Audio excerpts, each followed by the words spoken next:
These are the Sennheiser HD 569s.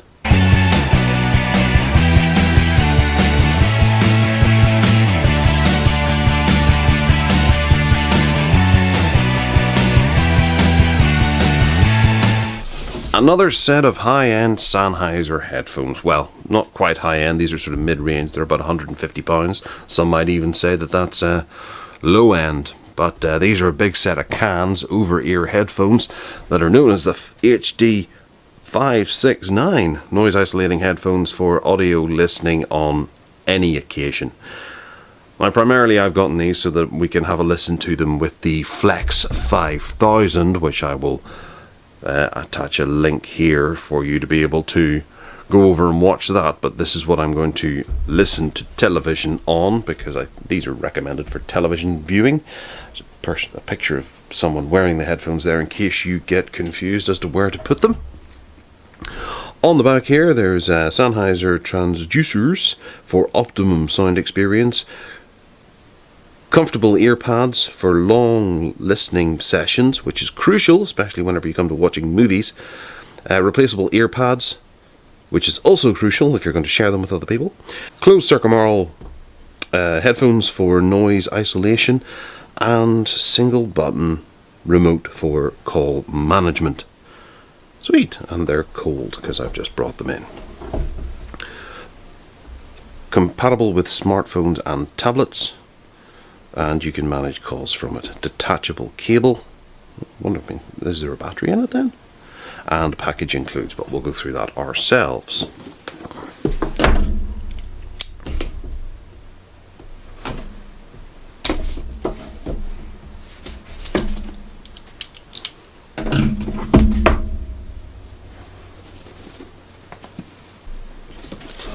Oh my goodness. See what's happening here? It's tight enough without there being a plastic tag. We're going to have to get the chainsaw. There.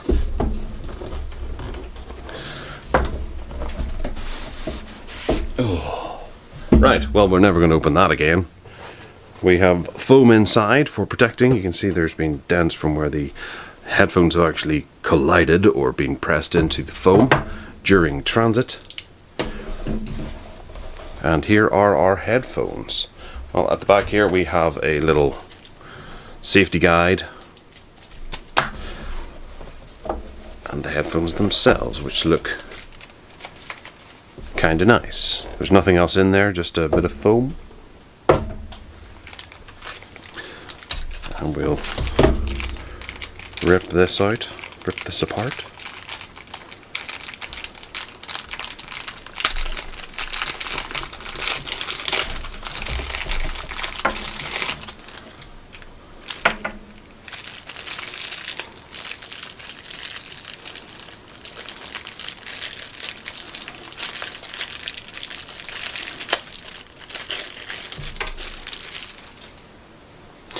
Okay, so the headphones themselves. We notice that it has a very large audio jack there. It's incredibly large. This bit here is massive. We also get an interchangeable, because it did say on the box that this was detachable, which it is. So we can swap it out for this. And this is a very long cable anyway, so it's ideal for plugging into the hi-fi or the amp. Whereas this is more for mobile use. But we'll look at the headphones without them in it. And already I'm noticing that they are quite heavy actually. I think it's the material that's on here that makes them quite heavy, but I guess if you're wearing them on your head, you're not going to notice that too much. So, looking around here, what do we have? Well, there's a bit of like rubbery, almost velvety rubber here. I can't think of what the best description for this is, where I've seen it before. But it's quite nice, it's quite plush. We have the Sennheiser logo across here. Obviously these are closed back to keep the sound in. We have a little bit of leeway there where we can place it on our head. We have instructions there. How adjustable are they? They are quite adjustable. There's quite a bit of movement there to make them for the larger headed of people outside of this room. There is an R there, so you know where you're sitting. HD 569 and screws, and it's all plastic around here, fully plastic. That's plastic as well, which is, I suppose, a bit of a shame, but I guess plastic is lighter than metal. Well, certain metals. We have a good bit of padding in here to make it very comfortable for long periods of use, and then the cushion here is quite sizable and noticeably soft. It's not leather, it's again the same kind of stuff as this, which is like a rubbery velvet, very soft velvet, and I think that this kind of heats up after a while, and your ears can get a bit warm, but we'll put that to test obviously over the next wee while. And the actual speaker itself is not visible, it's undercover here, so that should prove for a bit of an interesting listening experience. There isn't too much movement in them, but I guess there's enough to be able to position them on anyone's head, which is okay. And I'll slip them on now and let you know how comfortable they really feel. And they do feel very comfortable indeed. They're not truly noise cancelling. I can still hear the hum of my computer in the background through them. However, hooking it up, I'm sure that that would kick into gear. We'll have a quick listen and see how things sound. So we have a 2.5. That's important to note. There's 2.5 headphone jacks that fit into the bottom of the headphones, not 3.5, so you're going to be limited in what you can put there. And there also looks to be something of a secure mechanism so they don't get pulled out too easily. Just here, run down and to the left.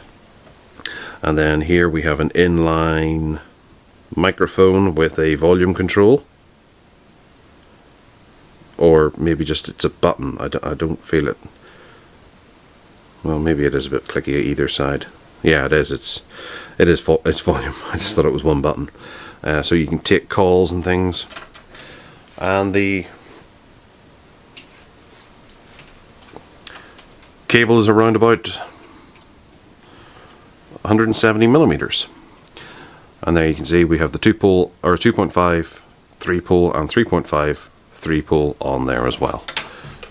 By comparison, we get little dinky ones, 2 to 4. Okay, and that's 2-pole. Okay, well, let's hook her up and have a listen to some tunes. So to plug this in, we have to line this up. I don't know if you're going to be able to see that. There is a little bit sticking out up there that you've got to get this lined up with. Push that in and then turn it. And we're locked solid. Very handy. So having a flick through some podcasts and things like that, spoken word does sound very good on them. It's very rich. Flying through a couple of tunes on Spotify, I wasn't blown away by the sound quality. It did sound a little less enhanced than some of Sennheiser's bigger brothers, but it's not to say they're in any way bad at all. They're just, the music sounded a little flat perhaps. We have to conduct a full audio review to see whether or not these are properly good cans, but I look forward to getting into them, and primarily I'm going to be focusing on television because I do have the Flex 5000 to test these with, and I'm quite excited about getting down to listening to some bigger explosions and things. Getting Arnie's back catalogue and blazing through them all would be best for these. So let us know if you have any questions that we can include in the review as we're putting it together. I'll throw a link in the notes below once the review has been compiled and published. Hit the subscribe button for further tech videos. And other than that, thank you very much for watching and take care.